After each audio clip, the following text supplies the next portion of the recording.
Welcome to The Road Reflected with Nicole Wakeland. Automotive from the lighter side. That means cars, but also cookies, coffee, and pie.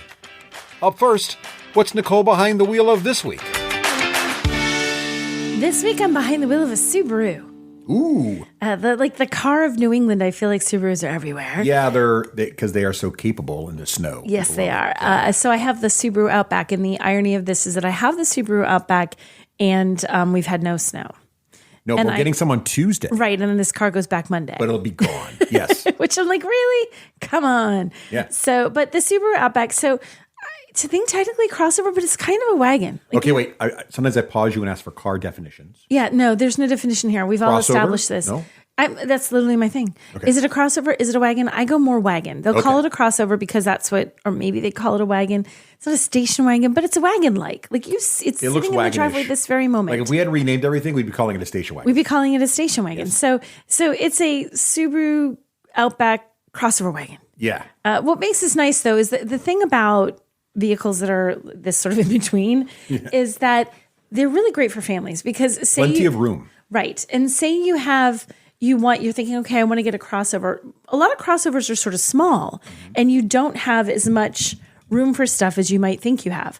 So you go with an SUV, but then the SUV is huge, right? And you don't need quite that much. So I feel like something like the Subaru Outback fills a little spot there where you want something that has room for your family and you can easily put 5 people in here. Kids will be comfortable, adults will be comfortable in the back seat, but you have a pretty substantial amount of cargo room in the back. Even with the second row, the rear seats up, you still have plenty of room for cargo. So if you wanted to throw, like if you think about what we used to put in the car when the girls were little to go on a camping trip, you could fit it all in this, no problem. If you think about when we would go on a trip and there'd be all 4 of us and you would need luggage for the week, 4 bags, of your stuff, 4 carry-ons, random stuffed animal, blankie, whatever the girls were bringing, we again could easily fit it in the back of the Outback. Yes. So I think that's part of what makes the Outback such a great choice. And because it's got some capability, it's got all-wheel drive, that makes it something that you can handle winter weather, despite the fact that it was 58 degrees it was lovely in February, New Hampshire yesterday. Yeah. So it is very not winter, which is really just fake winter, fake spring. More winter's coming. Yeah, it's going to smack us in the face on Tuesday, right? So this is the, nope, hold on, I'm still here. Right. So, but it is great for winter weather because you don't always need something, you don't need something huge to get through winter weather. You want something with all-wheel drive. You want something with a little more ground clearance.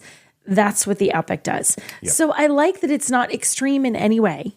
It does all the things that you need. Okay, it has room for my family. It has room for my cargo. It can handle the winter weather.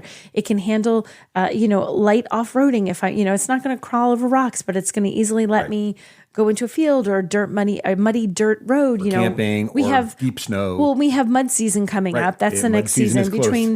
Between winter and spring is mud season. Correct. When every bit of dirt, every bit of soil that you think is just ground, if you step in it or drive into it, you sink down into it like it's a bog. We're in salt season at the moment. Yes, we're currently in salt season. Everything has a slight white haze to it because it's covered with salt. Right. Like if that car's driving down the highway yesterday and it looked like fog.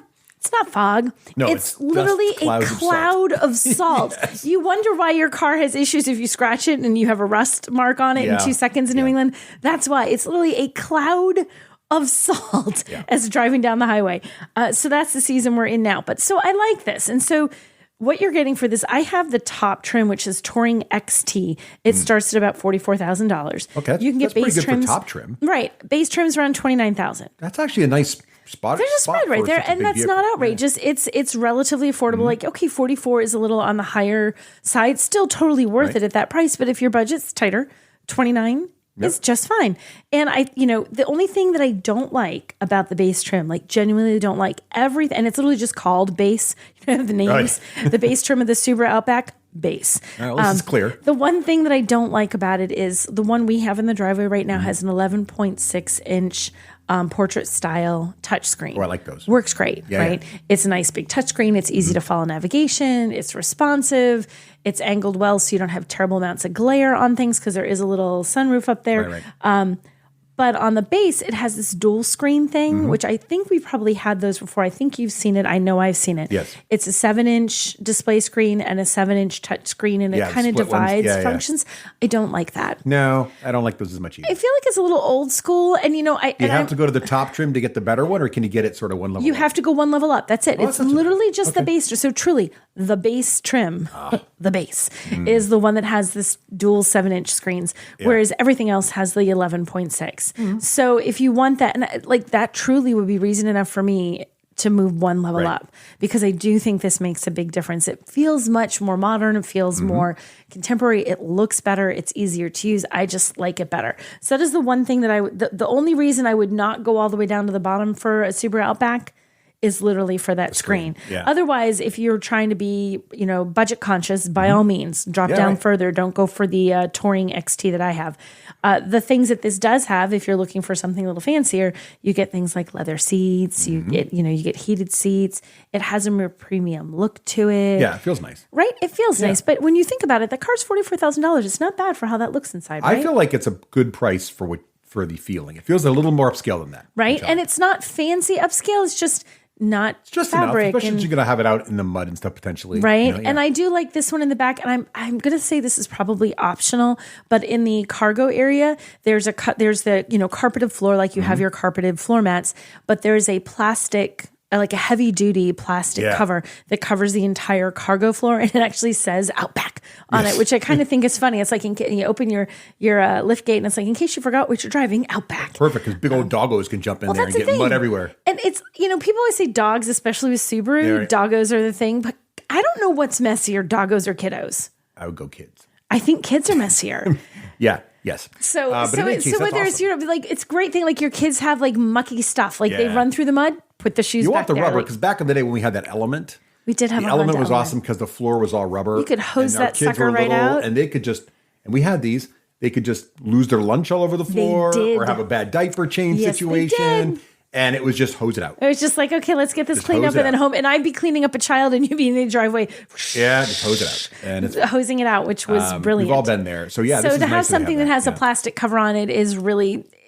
If you have dogs, if you have kids, oh Lord, these are such good things to have. So it's very dog friendly and it's very kid friendly and it's very family friendly. Well, especially if you're going hiking and camping, you know, the dirty shoes you got to put somewhere covered in mud. Where are you going to put those? Or your jacket that got wet, or your kid trips on the rock and falls directly into the mud. You can now put that jacket right in the back. You don't have to worry about ruining the car seat, which is a whole nother monstrous thing to try and clean. So so that's the Subaru Outback. I enjoy driving it. It's got enough oomph, but it's not overly powerful, but it's got just enough oomph, but it has the features that are perfect for a family lifestyle. Hey everyone, if you like what you're hearing, then go ahead and hit that like button and subscribe, either on YouTube or your favorite podcatcher. And don't forget those positive reviews on iTunes.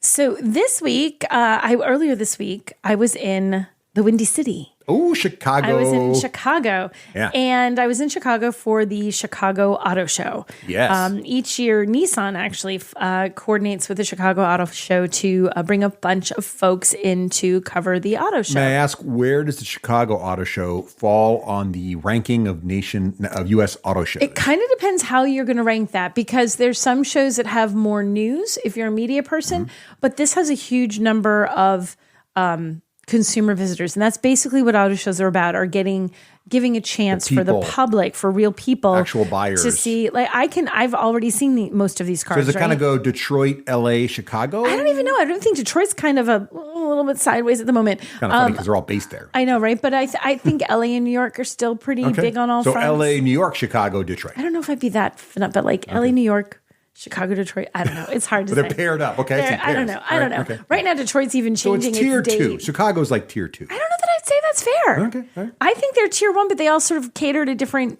things. All right. Fair enough. So it depends what you want. Right. Depends what you want. But what the Chicago Auto Show does, and whatever any auto show does, is give you a great chance to see everything from everyone all in one spot, except for the car. Except for the fact that some of the automakers are pulling out of auto shows at this point, like Stellantis. That's kind of happening in all these industries. Yes. Yeah, it's not a car specific thing, like the big trade show thing. But like trade shows are really just trade shows, right? It's like 3 days in CES and you have to be a trade show person. But this, you can buy a ticket as the neighbor next door and just go see it, which is part of what makes it a little bit different. So you can like once it's open to the media for 2 days, then it's I could still go, but I'd have to pay to get in. Right, and then it's general public. Right, and the general public can pay to get in, and it's great for the general public because you get to see everything. And if you're shopping for cars, then if you don't want to have to go to the Toyota dealership and then the Hyundai dealership and then and the Kia dealership and then I also want to see this Ford. You have to go to a bunch of dealerships, and to get time, you have to have like a conversation with every sales guy. It's like boat shows in New England. You go to New England Boat Show. Boat show. And if you're they have someone really big boat shows in Florida too. They're all over the place, right? But if you're into boating, you go to a little dealership somewhere and see 3 or 4 boats, or you go to these shows and basically see everything. See all the things from all the people, the new gizmos, the new lines, and they even do ride along things where you can ride along in an EV, you can ride along in a Ford Bronco up and down this big like stuff. Like that's cool. So you get to do a little like sampling off road, sampling of off road, and like when they're inside, they sometimes do outside drives. Those they will let you drive the car. I think generally on a little closed even roof for the consumer. But if you are on any of the interior ones, it's always a ride along. Okay. So there's a person. They don't want random Joe driving through a wall or running over convention goers. Right? Because if you like lost your mind or lost control, there's people everywhere and they don't want that. Yeah. So we went to Chicago Auto Show, a little bit different this year because, Stellantis had pulled out of the show and they had a huge footprint at the show. Now help listeners remember who Stellantis is, because there are a lot of brands. Stellantis is Jeep, Dodge, Ram, Chrysler, Alfa Romeo, Fiat, Maserati. Sounds right.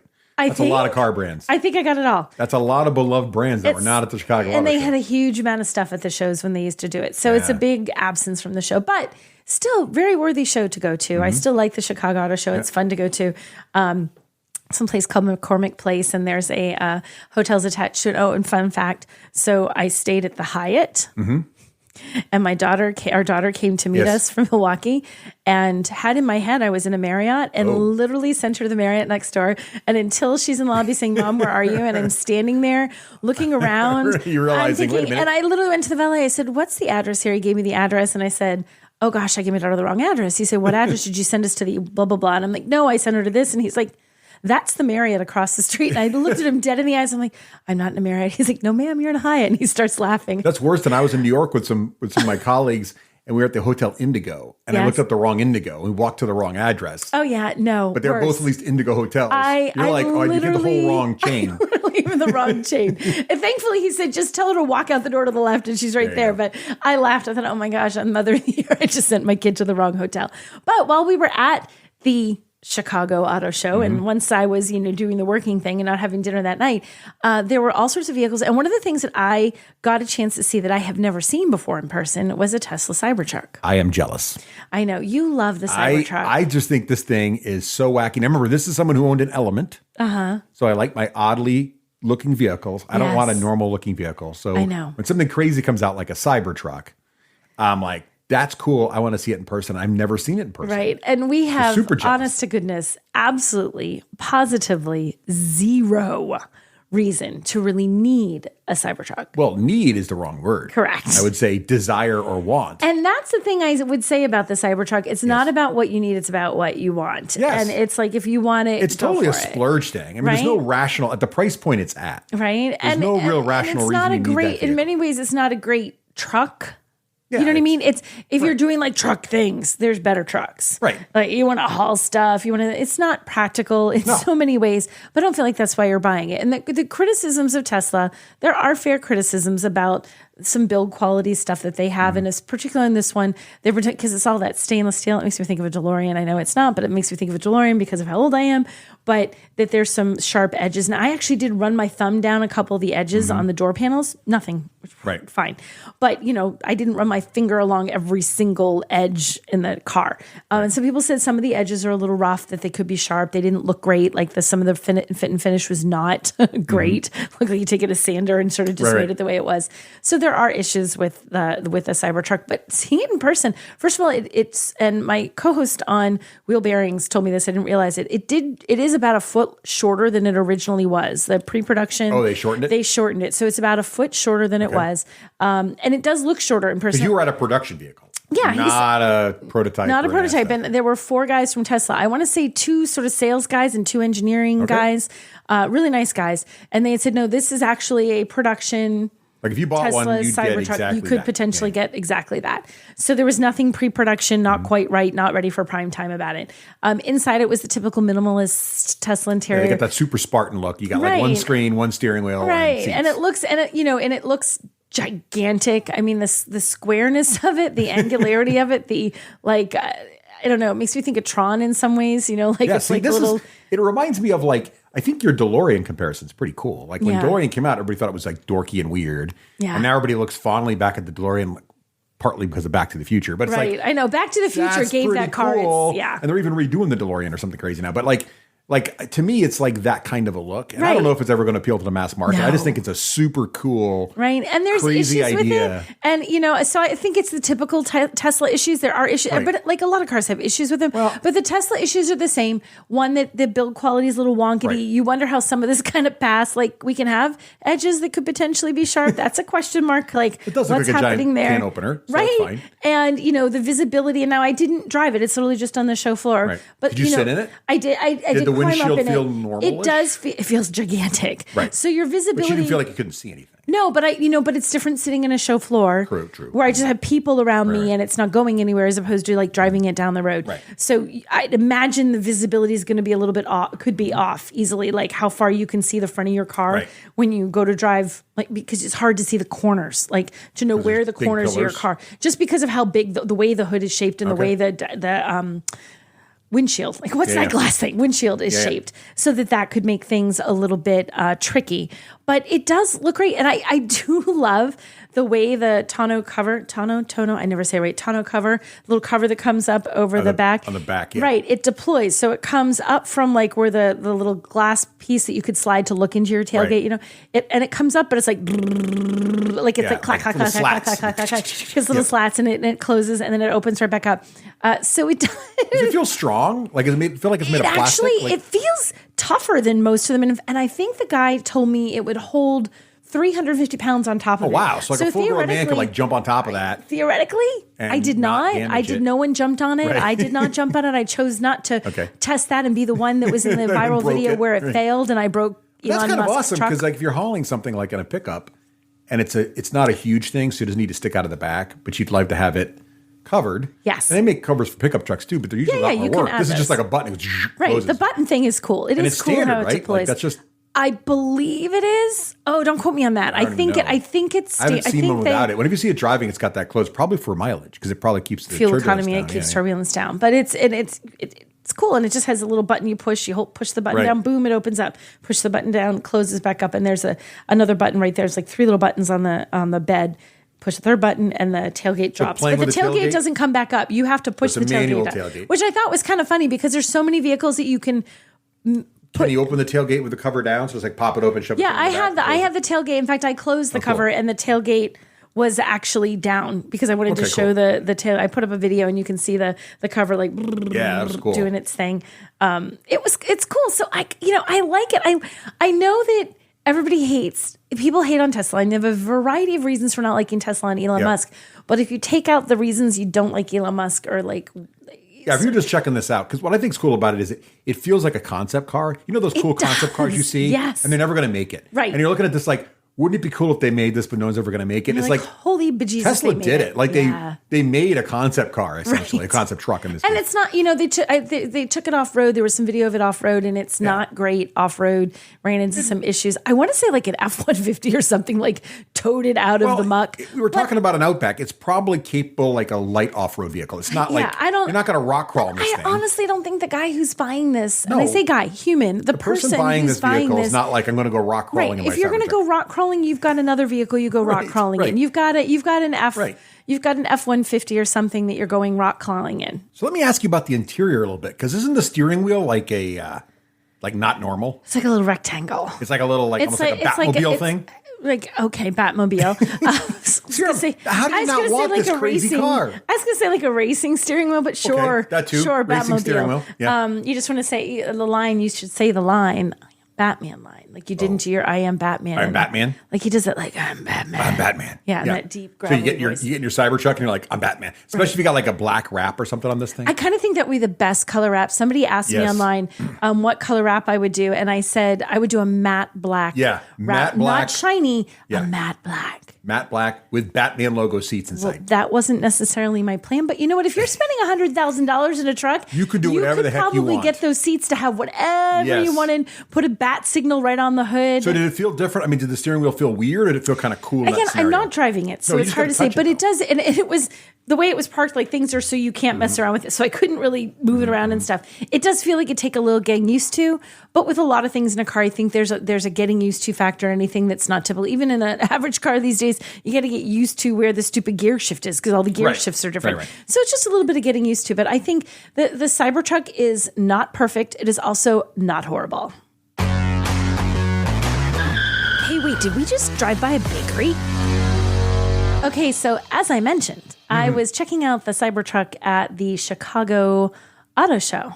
Yes. Chicago is somewhat known for food, pizza. And, oh, yes. I'm already jealous for you going to Chicago. It had nothing to do with the Cybertruck, although I'm jealous of that now. But just when I knew you were going to Chicago, I was like, oh, man, the pizza. I know. So there's different kinds. So there's this Chicago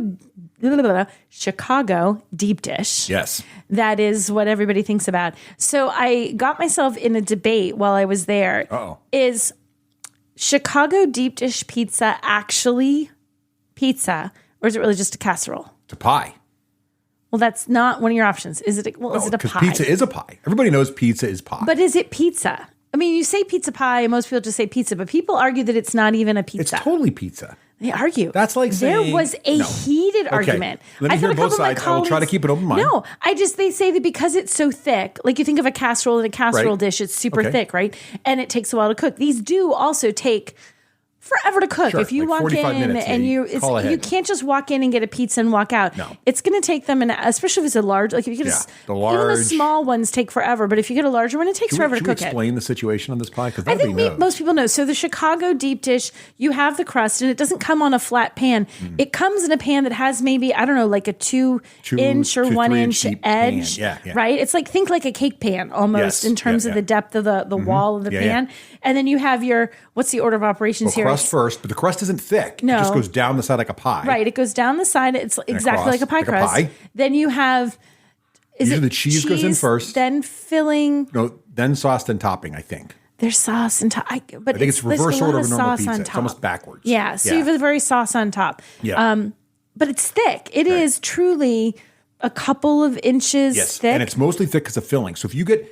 What a lot of people, when they hear deep dish, they think of like what Pizza Hut does. No. Or what Domino's does. Or what Uno's does. No. That's just thick bread. Right. With the same amount of topping. It's kind of like Sicilian. Right. That's just like you took it. You made the crust Sicilian a little poofier. Pizza, except it's round. And you have the same amount of toppings. Right. This, Chicago, the crust is thin, but it's like a pie. It's literally a pie. The crust is thicker in that it needs to be a little bit thicker to support the stuff. Yeah. But it's still like quarter-inch. It's not about having this really poofy crust. Right. It's about having an obscene amount of toppings on top of it. It's about so much cheese. Like one slice of this stuff genuinely is an entire meal. That's no matter really you only need one slice of pizza. So some people hate it. Some people hate it. Those people are wrong. Those people are wrong. Yes. They're what's the thing? Replicants. They're replicants. Yeah, right. Clearly they are not human. That's you don't like Chicago deep dish, then you're a replicant. And by the way, it's not an or thing. It's like the geek world argues over which is better, Star Wars and Star Trek. Why can't we have both?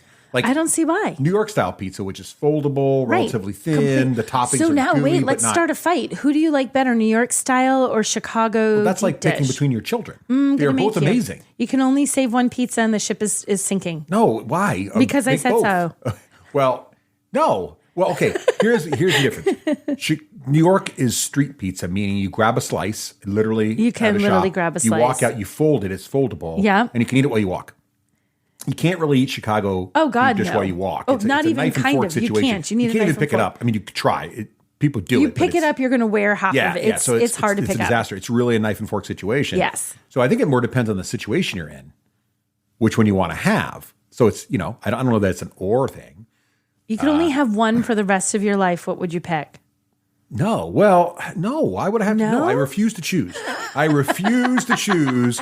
Those are both I will sacrifice a different food. No, that wasn't an option. It was Chicago deep dish pizza or no. I think I would give up burgers for my life before I gave up both those pizzas. Either of those pizzas? Yeah. Really? I could live without another burger, Before I could live without another slice of New I York. don't like that option at all. I like picking a pizza and still having burgers. You give up all burgers to have 2 pizzas. Yeah, I might do that. I can get ground beef on my pizza, so it's fine.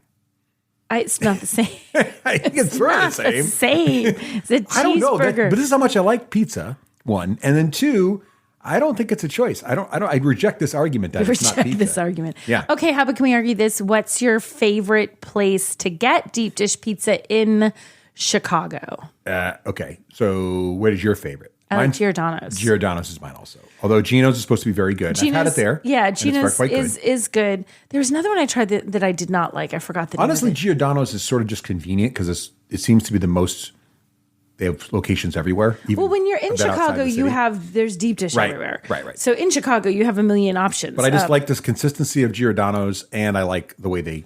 It's all about the sauce for me. I don't like the big chunkity sauce. I'm going to have too many chunks. I don't want like half a tomato in a bite. Right. I want smooshed tomato. Now, did you get into discussion with Chicago natives about the fact that they claim they don't eat this pizza? Like it's only for some people do say that tourists and they all eat normal pizza. They actually have a very, very thin crust pizza, which is counterintuitive for Chicago. Right. It's actually not like if you go to Pizza Hut and you get a thin crust, it's thin crust like that. Like genuinely not just average size pizza crust, but very, very, very, very thin, and it gets a little crispy. And they don't even cut it in the typical triangles. Like they cut it in the little squares, you know? Yeah. They have that too, which I had at a place once, and it was delicious, but it was also the longest drive to get there, and we went through this really sketchy I went with someone neighborhood. Claiming that was the real true Chicago pizza, and I had it, and it was good. It was good. But it wasn't like I can get that kind of pizza. It just feels like everybody's places. pizza. Yeah, that wasn't it's not like special. anything unique to that. Deep dish is special, and the way they do it in Chicago actually, is a I think thing. the foldable New York style is better than that thin crust they got out of Chicago. Oh, I thought I got you to make a call. Oh, better than the thin crust. Thin crust. Okay. But the Chicago. So if it's foldable New York or thin crust, you'd save the New York. Yeah, but the Chicago pie, which they don't even call it pan pizza. I don't even remember what they call it. They just call it like,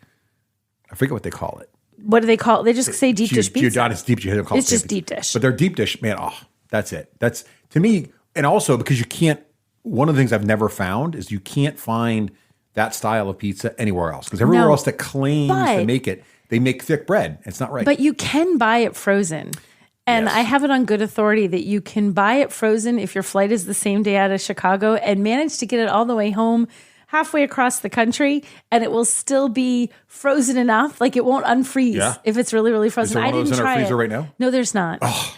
Because I was leaving too early. I couldn't get, if I could have gotten there, ordered a pizza, had them put it in a little bag, and I would have brought it home to see what would happen. Okay. And if it was just like cool, not frozen but cold. Because I know they're starting to expand Giordano's in some other areas that are not. And I think you can Indianapolis order it. Has one. I think you can ship it. I think you can have it shipped, but I think it's one of those deals like, you go into the place and you pay $50 for a fancy pizza, but then you order it and it's like $1,000. It's like $1,000. It's like ordering all those cakes. I don't like it that much. I don't want $1,000 pizza. I'll pay an extra $5 for my deep dish. I'm not paying an extra $50. What I like to do is when I go to Chicago for multiple days for work. Yes. You go to Giordano's and you get like a small, which is still, you can't eat a whole. It's small, still huge. And then you stick it in your fridge at the hotel. So you have one slice. And that is you've got lunch for 4 days. If you're in town for 3 or 4 days, that's it. Because one slice of that pizza is truly even cold is delicious. A meal. But if you have a hotel with a microwave, you're set. You can nuke it. Yeah. Oh. I could have done that, but I had a lot of lunches. I had a lovely dinner. It's your whole day's worth of calories. I had a dinner at a Japanese place. Oh, that sounds lovely. Montmaro. Anyway, it was fabulous with the folks from Volkswagen, and we ate a lot of sushi, which seemed like I'm going to Chicago to eat Japanese food like a with a German company, and it just kind of broke my head a little bit. That's weird. Was the sushi good? It was very good. Okay. It was delicious. I would go back and they had a speakeasy downstairs. Well, that's smart because then you can eat heavy on the deep dish and then have some nice light sushi.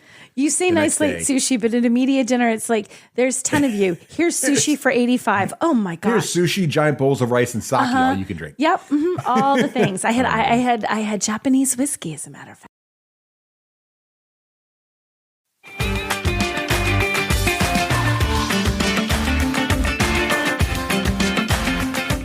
Thanks for listening to The Road Reflected. To follow more of Nicole Wakeland's adventures, head on over to NicoleWakeland.com. There you'll find links to her social media from TikTok to Twitter, as well as her work across a wide range of media outlets. Until next time, keep it shiny side up.